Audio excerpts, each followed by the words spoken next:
In March 6 of 1857, we have the Dred Scott decision. Now, this involves a slave from Missouri who had traveled to Illinois and Wisconsin with his master. This had happened years before. In 1846, when his master died, the slave, Dred Scott, sued, and he said, I'm free, I'm a free man. And when people said, why do you think you're free? He says, well, my master took me to a free state, and as soon as I set foot on soil in a free state, I became a free man. And then I voluntarily returned with my master to a slave state, but I was a free man the whole time, and now that he's dead, I'm leaving. Dred Scott keeps winning in the lower courts because, honestly, he's got a really good argument. His opponents begin claiming, though, that he has no standing to sue. They say he's property, he's not a person. Black people can't sue. They don't have rights. Then when it gets to the Supreme Court, the Chief Justice, Roger Taney, you may remember him from the Bank War, will issue one of the most bizarre, nonsensical decisions in American history. He will begin by throwing out the suit, saying that Dred Scott is property, and property isn't citizens, and they can't sue. He says, essentially, black people have no rights whatsoever. But even though he throws the case out and says there is no case to begin with, he still writes a decision, which is the part that doesn't make sense. He says that it violates the Fourth Amendment of the Constitution to take someone's property away without due process of law. Actually, the Fourth and Fifth Amendments. He claims the Missouri Compromise was always unconstitutional because the federal government doesn't have the right to ban slavery anywhere because that's depriving people of property. Now, think about this. The Supreme Court has now ruled that no one, the states or the federal, well, I guess the states can, but the federal government cannot ban slavery at all, anywhere. The South, of course, is delirious with joy. They think they've won. They think it's all over. They think the slave side has won and the free soilers are defeated. The North, of course, begins running on elections saying that they have to win so they can put more justices on the court and reverse this decision, which they, of course, see as terrible. Buchanan kind of endorses Dred Scott. He doesn't really do anything very clearly. He's very timid. He also supports the slave Kansas. Kansas writes its pro-slave constitution, but the free soilers refuse to participate. They actually gather and write their own constitution, so Kansas has two state governments. The free constitution is called the Lecompton Constitution. They refuse to allow voters to vote on it. And when the legislature is elected, the free soilers win, and then they put the slave constitution to a vote, and it loses in a landslide because all the people from Missouri aren't there. Both sides are crooked, by the way, but there were more free folks than slave folks in Kansas.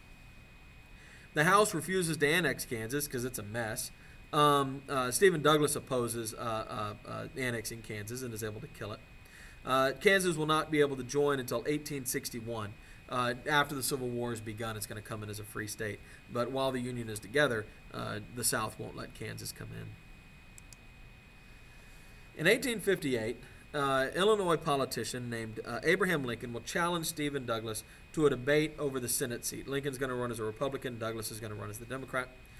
These will be the Lincoln-Douglas debates, and they will turn Abraham Lincoln into a leader of the party. Douglas refuses to take a position on slavery, and Lincoln says he supports slavery where it is, but he does not want it spreading to any more states. He claims that if blacks can be owned, why can't whites? He claims a slippery slope argument. If we allow slavery of blacks, why won't there be slavery of whites one day? Lincoln is not an abolitionist. Lincoln does not call for the end of slavery. In fact, he never calls for the end of slavery right up through the end of his life. This is one of the great misunderstandings about Lincoln. He was also racist. He thought blacks were inferior and could not take care of themselves. He believes that slavery should be left where it is, and eventually it'll die out on its own. In 1858, he loses. In fact, the Republicans lose generally. The Dems keep the Senate. They do lose the House, I should say. And so we have a divided Congress, a weak president, and the government is able to do nothing in a time when it really needed to be able to do something. And I blame the Civil War. Part of it is westward expansion. Part of it is, of course, slavery. Part of it is the argument over states' rights. But we should also not let the weak, ineffective politicians we had at the time off the hook. This was a failure of leadership. And I would argue that Lincoln is part of that failure of leadership, in my opinion. October 16th, 1859, John Brown, the guy who had done the Potawatomi Massacre in Kansas, with the financial support of Northern abolitionists, will gather a group of supporters as well as black men and will seize the fort at Harper's Ferry. This is a government fort that's today in West Virginia, but then was in Virginia. He believes that this will inspire slaves to rise up in revolt and will start a slave rebellion. It does not. No slaves rise up in revolt. It's a disaster. Curiously enough, Robert E. Lee, who's one of the most impressive military officers in the American Army at the time, will lead the troops to capture John Brown. 10 of Brown's followers will die. Brown will get captured, and he'll be hung and killed for treason. He will become a great martyr to the North. They will write poems and sing songs about the great John Brown. To Southerners, this is clearly a Northern plot to end slavery once and for all, and it convinces the South that there will be no compromise, that the Northerners just simply can't be dealt with. That's not true. He was just one crazy guy with some financial backing, but that's not the way the South sees it. The election of 1860, one of the most important elections in American history. At the Democratic National Convention in Charleston, South Carolina, which was a really dumb place to hold your convention, right?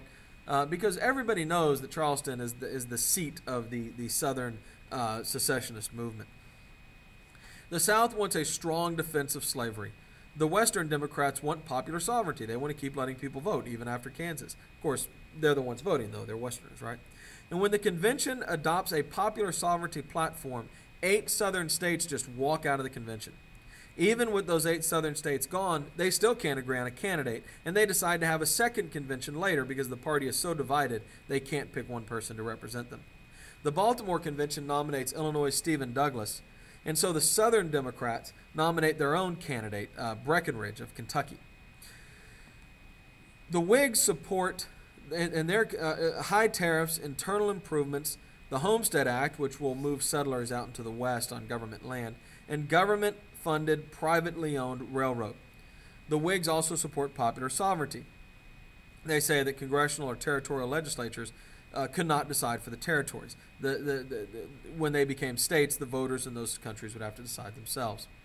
This would prevent most slave owners from moving there because you don't want to move there, set up a plantation, only to find out later that slavery is illegal. And so this basically meant that all these states would be free. So popular sovereignty was really just a mask for free states. Lincoln is nominated by the Republican, and he's seen as a great choice, not because he's a great leader or a great speaker or something, but because he's seen as moderate on slavery. He just wants to prevent the expansion of it. He's fine where it is. And he's obscure. He's unknown. So he doesn't have enough history to be controversial. He has no real stance on popular sovereignty, for example. So Lincoln isn't chosen because he's some great, wonderful leader that they all see as the future of the party. He's chosen largely because nobody knows who he is. A third candidate will jump into the race, Bell, late in the race, and he'll try to appeal to Democrats who don't want to secede, and his whole goal is to keep the Union together. Well, when you split your vote 3 ways, as the Democrats do, between Douglas, Bell, and Breckinridge, you make it really easy for the other side to win. So Lincoln wins despite only getting less than 40% of the vote. The Republicans actually lose Congress. The Democrats get far more votes in this. The South is disgusted by the result of this election. Lincoln gives 14 speeches between the day he's elected and the day he's sworn into office, and not one time does he say one word to try to calm the South or prevent it from seceding from the Union. It's my belief personally that Lincoln wanted the South to secede from the Union, that he picked this fight on purpose. And so before Lincoln is even inaugurated, we're going to see the first Southern state, South Carolina, secede from the Union because they see Lincoln as a president they simply cannot live under.